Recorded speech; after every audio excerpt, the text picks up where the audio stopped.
Action! I love action!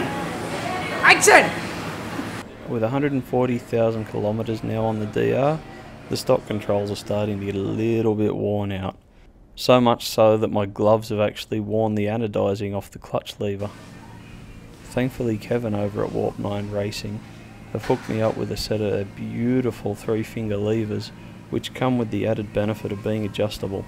So here you've got the clutch lever on the top and the brake lever on the bottom, with an additional billet clamp and nylon sleeve that replaces the stock brake lever clamp, allowing the brake lever to rotate if your bike ever decides it needs to take a little bit of a lay down. The first step in installing the new levers is to take the old ones off, which if you've got handguards is best done with them folded out of the way or removed.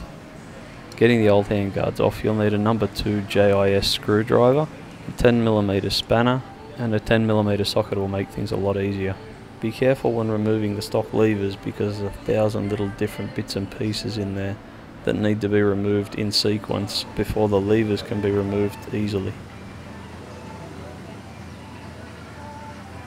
On the clutch side, the pivot bolt is actually threaded into the lever perch, so make sure that gets unscrewed instead of trying to knock it out from the bottom with a hammer. Once your levers are out, give them a bit of a tidy up before putting your new levers in.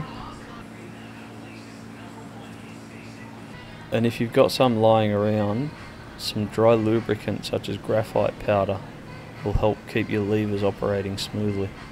Installing the Warp 9 levers is the exact opposite of removing the stock levers, only without all the spacers, nuts, bolts, screws and other bits and pieces that Suzuki like to include in their perch mounts. Once the pivot bolt's tightened up, the locking nylon nut can go on the bottom.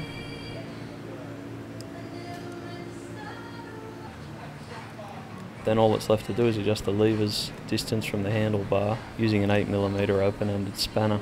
Loosen off the lock nut, fold the levers out so you can access the adjustment bolt and make the adjustments to it to suit your hand size. The beauty of these levers isn't just in the ability to customise their reach to the rider's hand size, but the double hinge design also allows the lever to flex out of the way in most impact situations.